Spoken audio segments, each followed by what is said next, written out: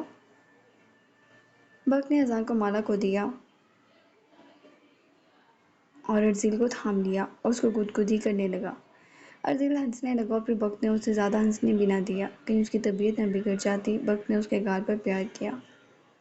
ٹھیک ہو جائے گا، پریشان نہ ہو، کہہ کر ذیل کو لے کر باہر نکل گیا، جبکہ مالا اذان کو پکڑے آنے کا ویٹ کرنے لگی۔ وہ باہر آئی تو اس کا چہرے کا رنگ اڑا اڑا سا تھا۔ کیا ہوا ہے نا؟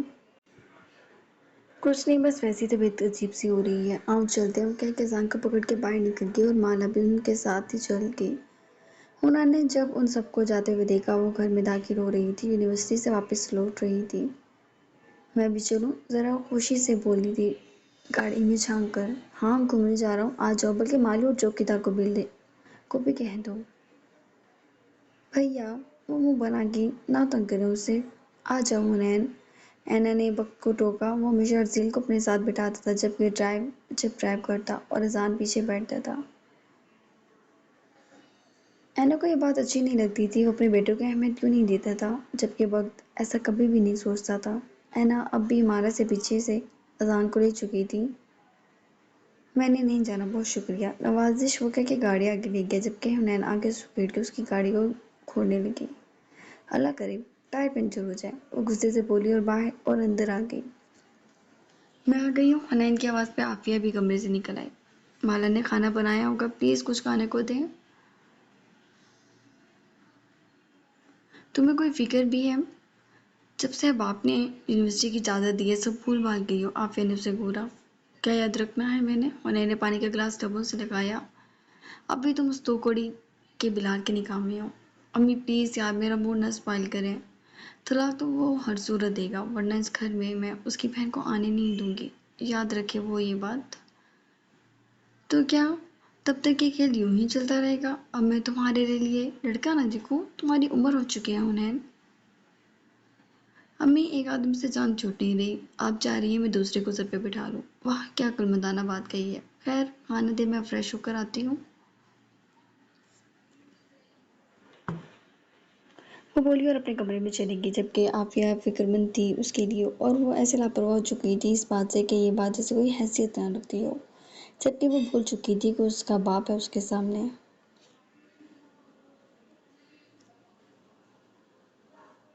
نگین نے ایک بار پھر اس آس میں نمبر ڈال کیا کہ شاید اس بار دوسری طرف کوئی کال اٹھا لے، مگر صد افسوس کہ آج بھی کسی نے فون نہیں اٹھایا تھا۔ اس نے موبائل رکھ دیا۔ سب مالا کی وجہ سے ہوا، سب کچھ، ساری دنیا میری تباہ کر دی اس نے، اور اب میرے پوتے کو بھی اس کی منحوسیت لگی کہ وہ دل کا مریض نکلا۔ یہی ہے منحوس، اسے مر جانا چاہیے تھا، لیکن یہ زندہ رہ گئی۔ نگین بڑبڑاتے ہوئے اٹھ بیٹھی۔ سب کو اپنا کر لیا اس نے، کوئی اس کے خلاف ایک لفظ سننا نہیں چاہتا۔ سب کو اسے ہمدردی ہوگی، اور میری یہ حیثیت کیا رہے گی؟ وہ بڈھیاں بیچ گئی۔ میرے دونوں بیٹے مشرق مغرب ہو گئے۔ ٹھیک کیا ساتھ نے اس کے ساتھ، بہت اچھا کیا کہ اگلے ہی روز اسے بھیج دیا اور طلاق دے دی۔ لیکن منحوس ایسی نکلی کہ بچے کو ڈھال بنا لیا، وہ جیسے ان لمحوں میں اتر گئی۔ اس روز مالا کے جانے کے بعد جہان کو سب نے 2 دن تک ڈھونڈا، لیکن جہان کہیں بھی نہ ملا۔ اس نے اپنے نمبر بند کر دیے، ان سب سے رابطہ ختم کر دیا، اور بس جیسے سب سے منہ موڑ لیا۔ لیکن سب شوق تب رہ گئے جب مالا واپس آ گئی۔ پورے 2 دن بعد سعد نے اسے واپس بھیج دیا اور گھر والوں کو فون کر کے کہا کہ اس نے ان سب کے دباؤ میں آ کر یہاں شادی کر دی تھی، اور اس کا مالا سے کوئی رابطہ یا واسطہ نہیں ہے، اور مالا کو طلاق وہ موبائل پہ دے گیا۔ اور جیسے مالا نے اپنے کانوں سے یہ الفاظ سنے، ویسے ہی وہ چکرا کر گر گئی، اور ڈاکٹر نے خوشی کی خبر دے دی۔ اس کی پریگننسی کے دوران کتنے سب نے جتن کیے تھے کہ سعد کسی طرح مان جائے، کسی طرح۔ نہ اس کے دل میں اپنے بچے کا سن کر رحم آیا، نہ ہی کسی اور بات پر۔ مالا کے چیخے پورے گھر کا دل پھٹنے کو ہو گیا تھا، سوائے نگین کے ایک ایک فرد کو اس کے ساتھ ہوئی زیادتی پر جیسے افسوس ہوا کہ سب جہان اور سعد کو بھول گئے۔ وجدان، سارم اور ریاض تینوں ہی مالا کے لیے بہت اچھے ہو گئے تھے۔ وہ مالا کی اذیت پہ بیٹے کو کوستے۔ ریاض صاحب نے باقاعدہ اسے ہاتھ جوڑ کے معافی مانگی کہ وہ خود غرض ہو گئے اور ان کے بیٹے بھی، وہ سب اس کے مجرم تھے۔ مالا کو یقین ہو گیا کہ سعد کبھی لوٹے گا نہیں۔ ارزیل کے ہوتے ہی سعد اور مالا کی آفیشیلی طلاق بھی ہو گئی، اور مالا کو سب نے گھر میں ایک وہ مقام دیا جو ایک بیٹی یا بہو کا بنتا تھا۔ لیکن اصل غمزدہ بات وہ تھی سب کے لیے، جب ارزیل ایک چھوٹا نومولود بچہ جو بلا کا حسین تھا، بالکل مالا کی طرح، سعد کی شیبہ بھی نہیں ملتی تھی اس سے، وہ دل کا مرض لے کے دنیا میں آیا۔ مالا کے ساتھ ساتھ سب نے ارزیل کا بھی خیال رکھنا شروع کر دیا۔ مالا ساری ساری رات ارزیل کو دیکھ کر روتی تھی۔ اس کا رونا بھی وجدان نے دیکھا، کیونکہ وہ تکلیف سے بہت روتا تھا۔ ڈاکٹرز نے کہا تھا کہ وہ کچھ دنوں کا مہمان ہے، لیکن جس کی زندگی اللہ لکھتے وہ کسی کے کہنے سے مر نہیں سکتا۔ حنین نے بھی اس ایک سال میں باپ کو منا لیا تھا۔